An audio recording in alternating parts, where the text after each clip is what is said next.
Guys, വരാനിരിക്കുന്ന Christmas എക്സാമിന്റെ ചോദ്യ പേപ്പറിൽ കാണാൻ പോകുന്ന ഒരു ചോദ്യമാണ് ഇപ്പോൾ നിങ്ങൾ സ്ക്രീനിൽ കണ്ടുകൊണ്ടിരിക്കുന്നത്. ഈ ചിത്രത്തിന് ബേസ് ചെയ്തിട്ടൊരു ചോദ്യം ഷുവർ ആണ്. അതുകൊണ്ട് തന്നെ മാക്സിമം ഇങ്ങോട്ട് ശ്രദ്ധിച്ചോളൂ. ഇങ്ങനെ ഒരു ചിത്രം കിട്ടിക്കഴിഞ്ഞാൽ നിങ്ങൾ രണ്ട് കാര്യങ്ങൾ നിങ്ങൾ ശ്രദ്ധിക്കണം. ഒന്നാമത്തെ കാര്യം, കറണ്ട് പാസ് ചെയ്യുന്ന എയിൽ നിന്ന് ബിയിലേക്കാണോ എന്ന് ചെക്ക് ചെയ്യണം. രണ്ടാമത്തെ കാര്യം, ഇവിടെ നോർത്ത് പോൾ ആണോ സൗത്ത് പോൾ ആണോ എന്ന് ചെക്ക് ചെയ്യുക. ഈ രണ്ട് കാര്യം മനസ്സിലായി കഴിഞ്ഞാൽ പിന്നെ ഫ്ലെമിങ്ങിന്റെ ഇടത് കൈ നിയമം, ലെഫ്റ്റ് ഹാൻഡ് റൂൾ ഉപയോഗിക്കുക.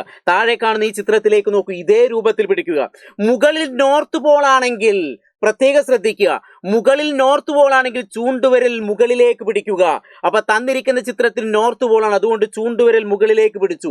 അങ്ങനെയെങ്കിൽ സെന്റർ ഫിംഗർ ഇങ്ങോട്ടാണ്, അങ്ങനെയെങ്കിൽ തള്ളവിരൽ തമ്പ് ഈ സൈഡിലേക്കാണ്. അപ്പൊ ഈ ചിത്രത്തിന് ബേസ് ചെയ്ത് നോക്കിക്കഴിഞ്ഞാൽ ചൂണ്ടുവിരൽ ഇങ്ങോട്ട് പിടിച്ചു, കറണ്ട് എയിൽ നിന്ന് ബിയിലേക്ക്, അപ്പൊ തമ്പ് ഈ ഡയറക്ഷൻ, അതുകൊണ്ട് എ ബി എന്ന കണ്ടക്ടർ എങ്ങോട്ട് ചലിക്കുന്നു?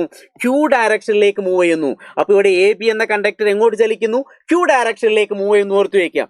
അങ്ങനെയെങ്കിൽ ഇതേ ചിത്രത്തിന് ബേസ് ചെയ്തിട്ട് മറ്റൊരു ചോദ്യം വരും.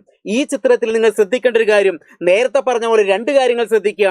കറണ്ട് പാസ് ചെയ്യുന്ന എയിൽ നിന്ന് ബിയിലേക്ക്, കറക്റ്റ്. ഇനി രണ്ടാമത്തോടെ നോർത്ത് പോൾ വരെ സൗത്ത് പോൾ തന്നു. സൗത്ത് പോൾ വന്നാൽ എൻ്റെ ഗായ്സ് ശ്രദ്ധിക്കുക, ചൂണ്ടുവിരൽ എന്ത് ചെയ്യും? നേരെ താഴത്തേക്ക് കുത്തനെ പിടിക്കണം. അതായത് സൗത്തിലേക്ക് എന്ത് ചെയ്യണം? ചൂണ്ടുവിരൽ പിടിക്കുക.